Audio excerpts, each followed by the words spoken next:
Hello, Vitae members from around the world and all the outsiders. For all of you, it may seem that nothing has been happening for months regarding the judicial proceedings to get the Vitae social media platform reopened. In fact, there is a lot going on.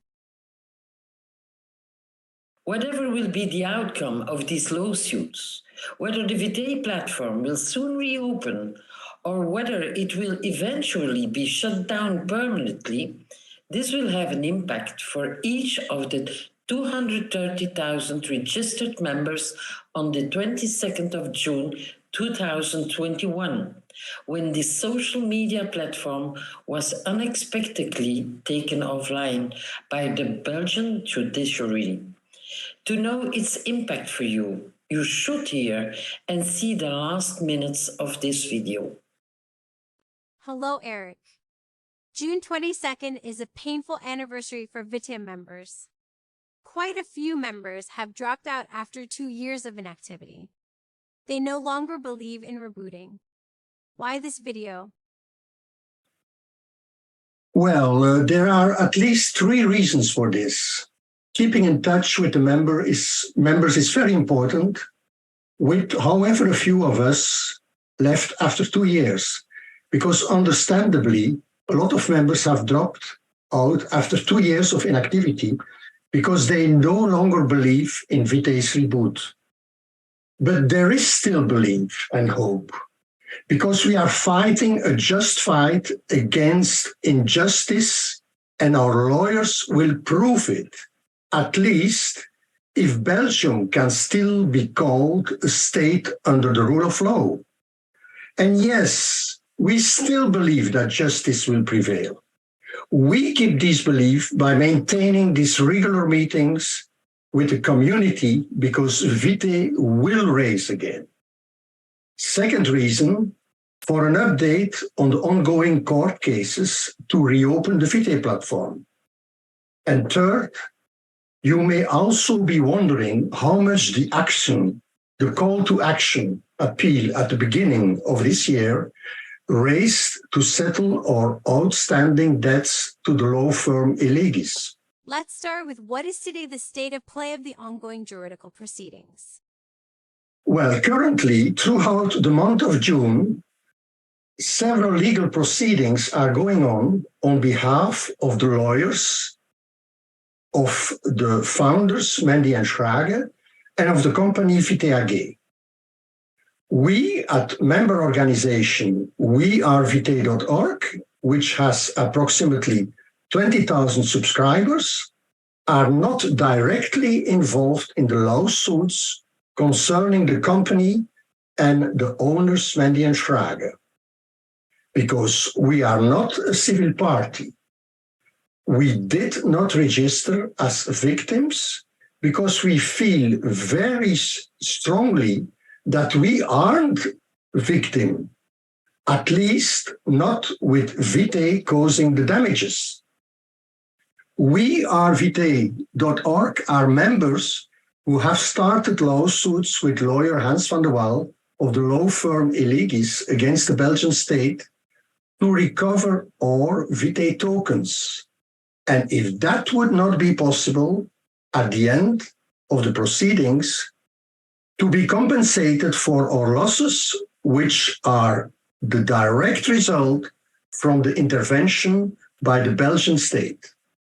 We are not a civil party because we have not been accused of participating in a so-called criminal organization, which was the allegation against the management of Vitae AG when the Vitae platform was taken offline on June the 22nd of 2021. Without clear evidence for those allegations. Indeed, after now 2 years of judicial investigation since June 22nd, 2021, we can only repeat that we have not yet seen one hard evidence of all those allegations against Vitae AG and the founders. To this day, we have not seen the beginning of evidence of the serious accusations of Ponzi and pyramid In short, that Vitae was a criminal organization. We at wearevitae.org remain indirectly informed of the lawsuits by Vitae thanks to people that we know in legal circles.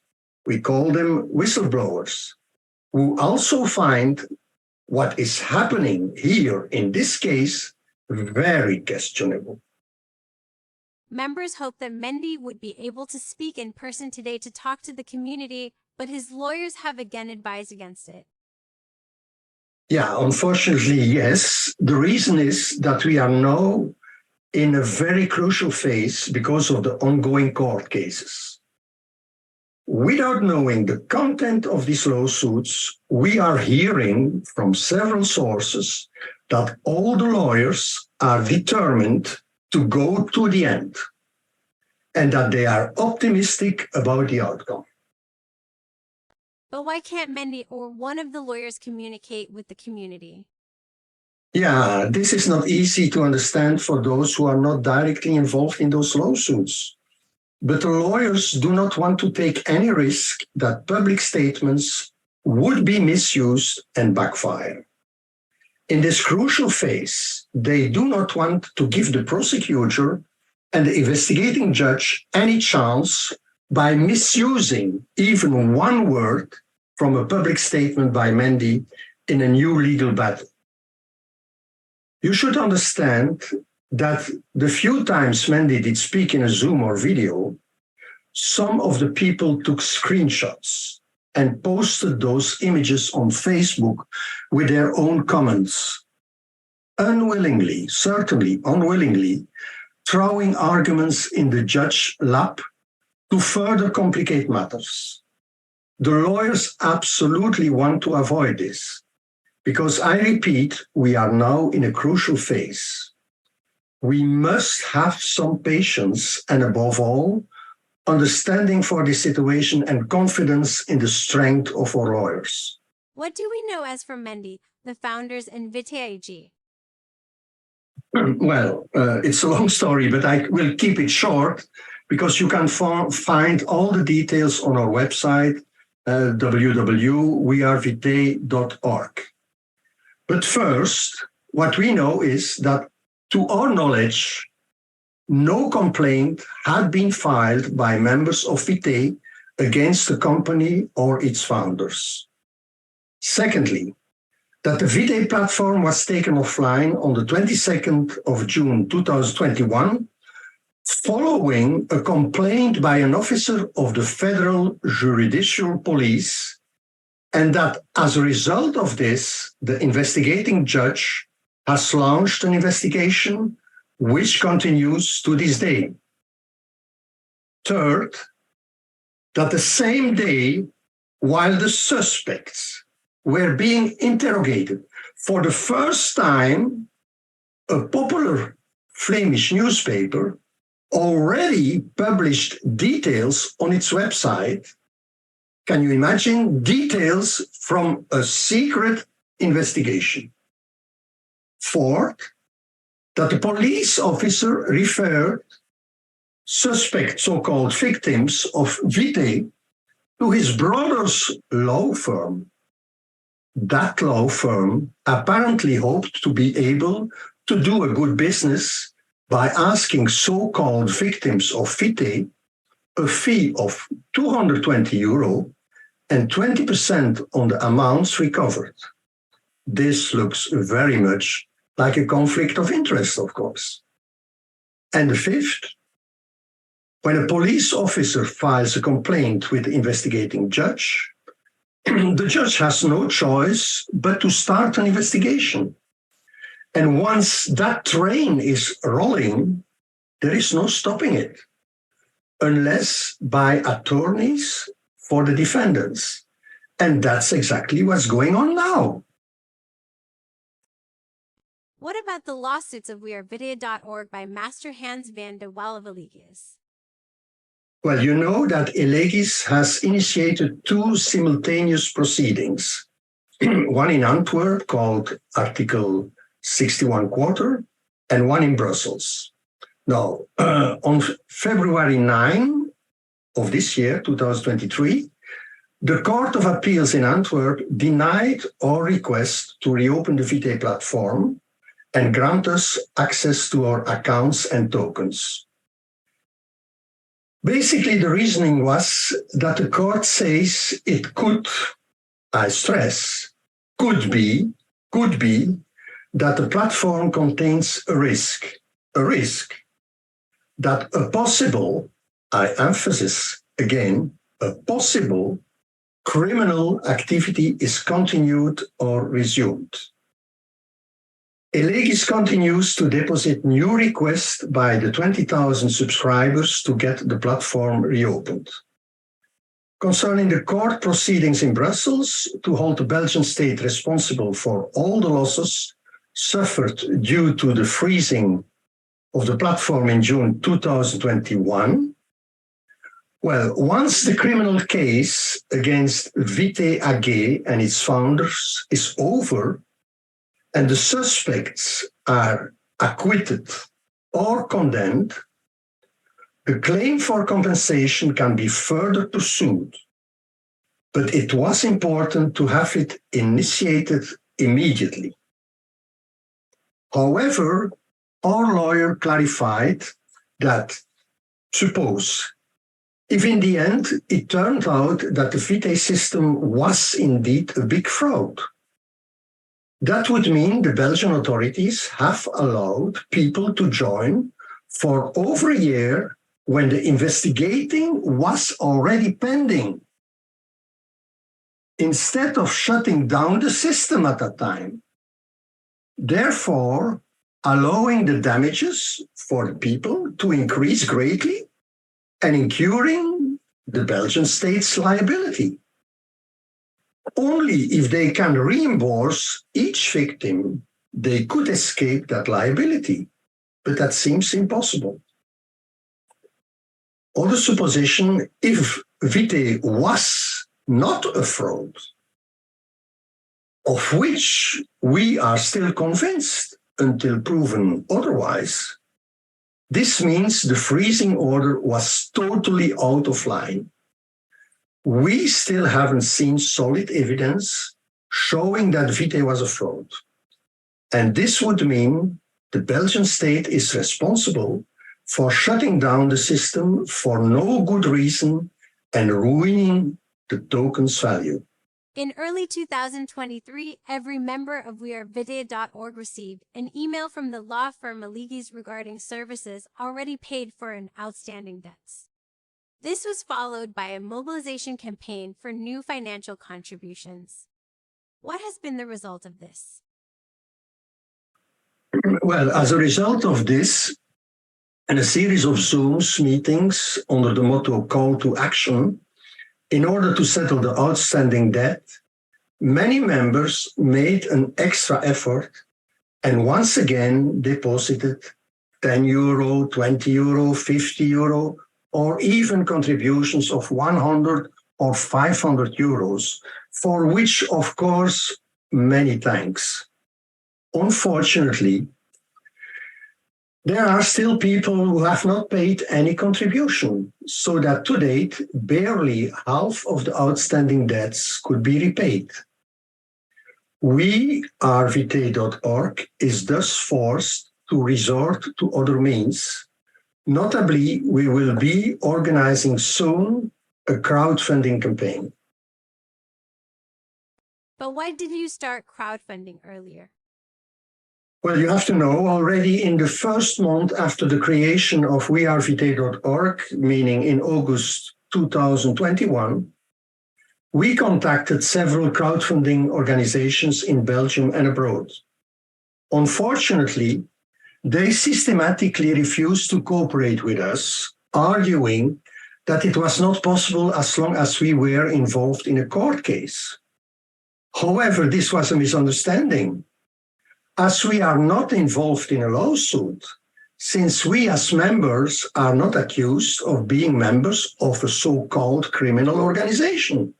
We only wanted to raise money to finance our lawsuits against the Belgian Justice Department, but none of the 6 organizations contacted wanted to hear about it. Consequently, we then asked each of the 20,000 registered members to pay a modest amount of barely €10, assuming, in retrospect, very naively, that if each paid €10, we would have ample ammunition with a war chest of €200,000. €200,000.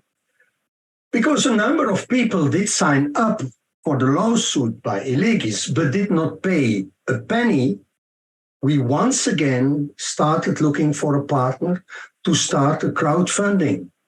And fortunately, this time we have the British organization, Charity, with a D, Charity, willing to partner with us.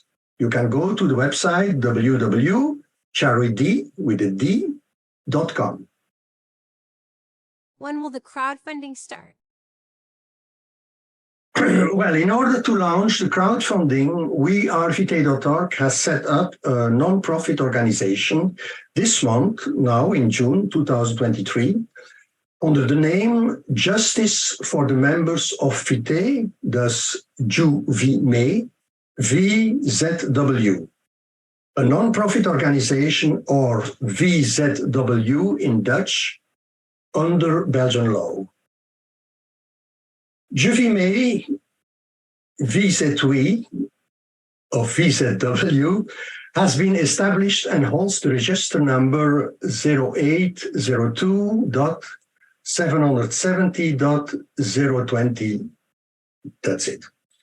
And Charity will assist JuVMe, so the non-profit organization, with a creative team of campaign managers and consultants who will guide, strategize, and keep us on track until campaign day.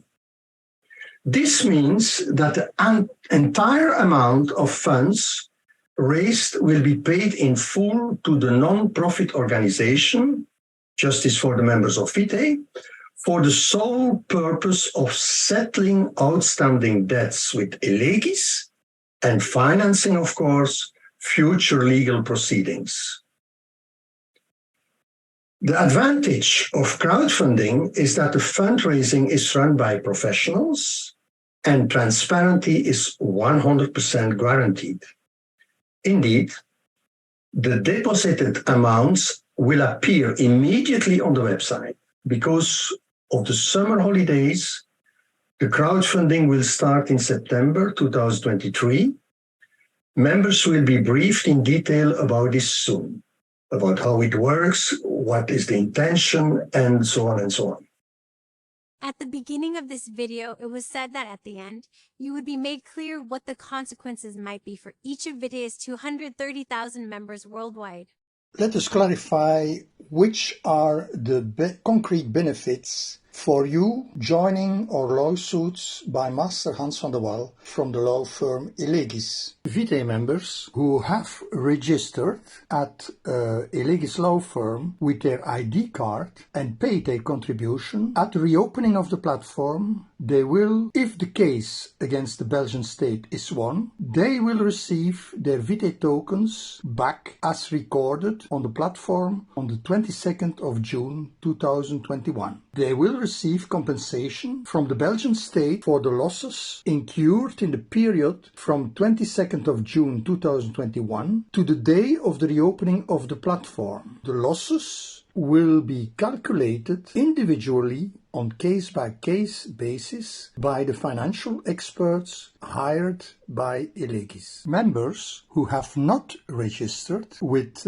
Elegis law firm, in case the platform will reopen, they will receive their Vitae tokens as recorded on the platform on the 22nd of June 2021, if the case against the Belgian state is won, but they will not receive any compensation from the Belgian state. Members registered with Elegis and who paid their contribution, in case Vitae platform will not reopen at the final closure, they will receive compensation from the Belgian state if the case against the Belgian state is won. The compensation from the Belgian state for the value of Vitae tokens lost by them during the period from June 22nd, 2021, and the losses will be calculated individually on case-by-case basis by financial experts hired by Elegis. Members registered with Elegis will receive additional compensation from the Belgian state for the value of the Vitae tokens lost by them during the period from 22nd of June 2021 until the decision that the Vitae platform does not restart. Losses will be calculated individually on case-by-case basis by financial experts hired by Elegis. Again,